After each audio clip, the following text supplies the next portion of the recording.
video is brought to you by Letsynthesize Academy, the #1 place for practice-oriented courses for serious music producers.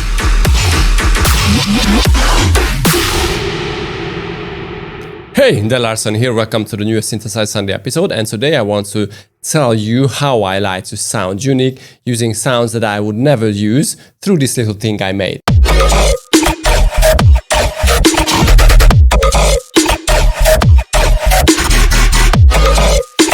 So in the next few minutes I would like to show you how I use sounds that I would never use, and if you want to download this whole project, check my Patreon, and if you want to dig deeper into production, check my academy. I just released a very cool T-Route dubstep course, people love it, it's very heavy, but right now let's jump into it.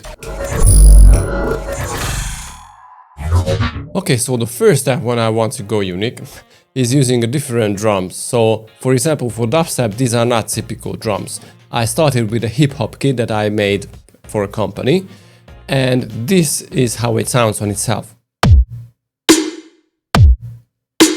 Now I replaced the kick because the final mix, I felt that it is very weak with the previous kick that was originally hip-hop kick, but I kept the snare. So the snare originally sounds like this. As you can hear, it doesn't sound like a typical dubstep snare, but in the final mix, I love it.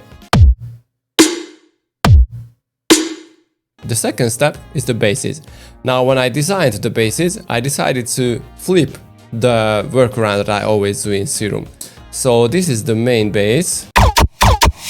And if we have a look on the preset, you can see that oscillator B receives frequency modulation from oscillator A. Now, when we usually do this, we always keep the modulator higher in frequency or higher in octaves.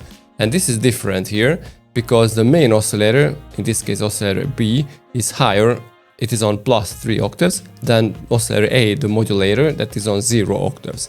And this creates a very interesting sound, like a screechy sound, but has a little growlier thing on it. So let me show it to you on itself without the external effects and the rack. It sounds almost like a snare. So I put my Letsynthesize Fat rack, and it created a very nice result, honestly.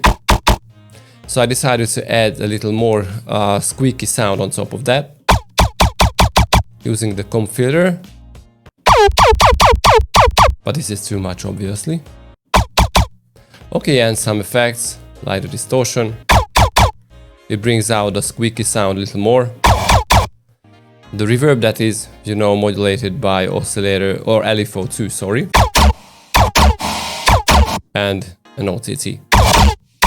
But because of this sound is very uncontrollable, I decided to use it in audio format. And again, this is a good idea if you want to go a little crazier. So this is the original thing.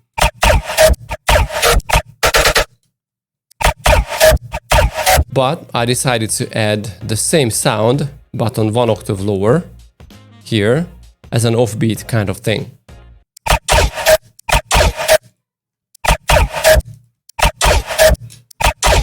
Then I got to this point where I basically just tweaked the original Serum preset a little, not much. I guess I just tweaked the frequency modulation on, and it turned into a really nice growl sound.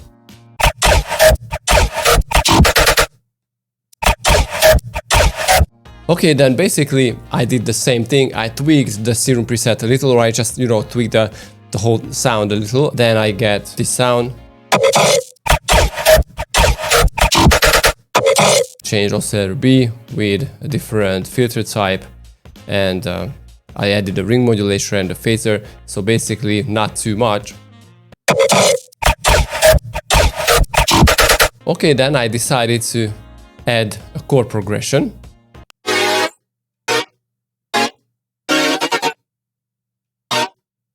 And I wanted to follow this chord progression with the bass shots. So this is why, as you can hear, originally this was the reverb part of the sound that I chopped off. So this was reverb here, that I basically just tried to play with it a little. I transposed this down by -5, and the previous one was in 0. Then I used +3, and this gave a very nice little, melody. I would say it's not a real melody, but basically it follows the chord progression under the bass shots. So let me show it to you all together.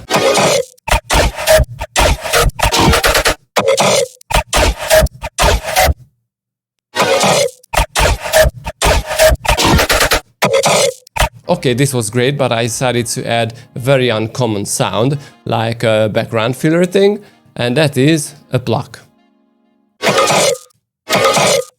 But maybe you'll be able to hear it more if I mute the chords. Can you hear that? I think it's great. It's very uncommon, but I guess it plays really well with the bass shots.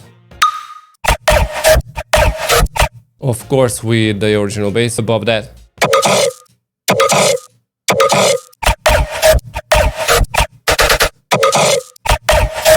Also, I decided to add another one, and this time a chiptune sound. Very, very dumb sound. This is what you would never use, basically, I would say. But altogether,